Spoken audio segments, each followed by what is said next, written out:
Saint Maximilian Kolbe hilom og malinawon kaayo, way daghang sasaw, mingon siya, ako maoy mupuli sa iyang lugar.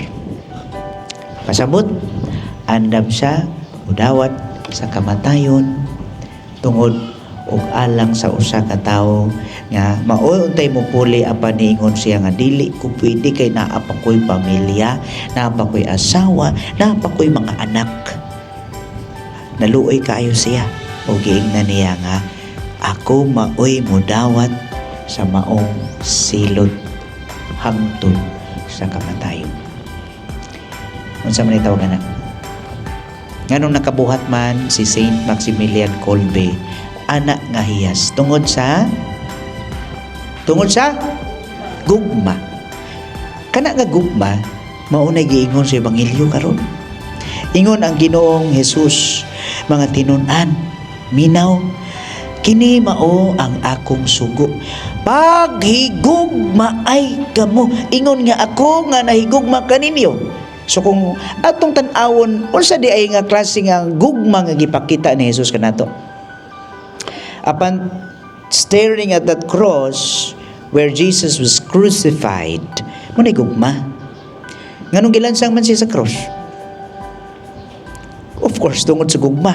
Pero, ang ngayon dahil siyang ilansang sa cross.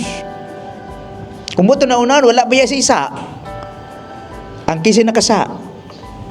Ikang tanan, balik-balik sa. Ampay nga sa, di ba? Way undang matagadlaw. Pero, ang iyang gugma, wala siya ningon nga, karon magpalansang ko, ugma, bahala na mo di aha. Wala siya ningon. Ang iyang gugma, sama sa ingon sa ebanghelyo, paghigugma ay kamo.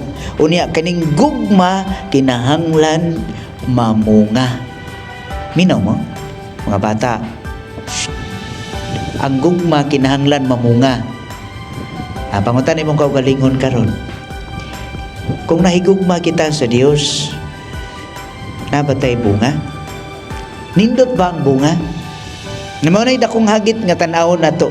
Kay ingon si Kristo, sa sinugdanan sa wa pa kami hatag o gugma, sa wala pa kami desider nga moari ka karon sa santos nga misa. O sa ingon sa Ginoo, dili kamo maoy nagpili kanako. Ako maoy nagpili kaninyo. Mayon man ta nga, ako may didesider nga motambong kus misa, yes. Pero sa wala pa na, musulod sa imong una-una, gidasig na ta. Gi-inspire na kita. Una, sa atong Ginoo. So, nindot kaayo ni mga anghel, sus, naman yung mga pako. Nindot ta, kung atong tanawon ba, kung kita nahigugma, sa gamay pa ta, sa mga bata ka atong makita, nindot kaayo ang ilang hiyas, maampuon, matinumanon sa mga ginikanan. Nindot ta pagdako, anghel gyapon ang pako. Pero tanawin, usahay man murag dili naman anghel, lahi namang pako. Ha? Kabalugin mo na. Usahay mausab na. Lahi na. Dili na gugma. Iso, garboso, mausab na ta. Maigsuon pahimangno kini sa atong Ginoong Dios nga di ay kung kita mahigugma, gitawag kita niyang higala, dili na sulugoon. Kay ang higala kasaligan og gihigugma. Gusto ni Jesus nga makigsuod kanato. Imagine ha, siya mismo ni pili nga ganahan ko nga mahimo kang akong suod nga higala. Siya mo ay mi-reach out ka na to. Apan kita, kanunay man mo distansya, mo palayo kita kaniya. So, ang pangutan ng mga igsoon, dili baya kita ang nagpalayo.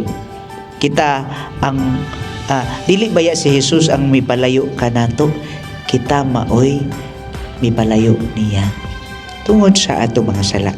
Laing punto mga kaigsunan, ingon siya nga kining atong kinabuhing Kristohanon dili ni sayon. Kung tinuod nga paghigugma, kinahanglan mohatag-tag sakripisyo. Pangutan ay mong kaugalingon karon, unsa di ay ang matang sa pagsakripisyo nga imong gibuhat tungod sa imong pagigugma. Dagan man nato diri mga ginikanan. Ya ako, Father, grabe ako adto sa akong mga anak, di ba, tinuod na. No? Ya ako mga anak ron, ambot lang. Murag makahinomdom. Posible so da mga anak karon. Napo sila daghang yangungo sa ilang mga ginikanan. No? Lahi-lahi nga matang nga pagigugma. Pero mo ni giingon nga mga igsuon, ang tinuod nga pagigugma kinahanglan duna gyoy pagsakripisyo, dunay pag-antos, dunay paghalad. Kay kun wala gani, taphaw kana. Sa katapusan, si Kristo kanunay nga nagpahimangno kanato. Ug ningon siya nga kun ikaw nakatuman sa akong sugo, ingon siya, bisag unsay inyong pangayoon, akong ihatag sa ngalan, pinaagi sa akong ngalan. So, mauday na ang ganti, no? So, kung mubuhat ta sa iyang sugo nga magkigugmaay kita, mas dali ang grasya musulod nato. Mutuo mo, anak? Mutuo mo? Kung, balik ko na ko ha, kung di ay atong gituman ang kabubuton sa Dios Amahan, pinaagi sa pagkigugma, nga pinasubay gyud sa iyang giingon, meaning to say, ni obey gyud tag tinud-anay bisag lisod, mas dali ang atong ginapangayo kaniya. Mao na yung sikreto. Gusto ka nga mag-grant ang imong mga pangayo kaniya, buhata ang tanan nga iyang gisugo kanato.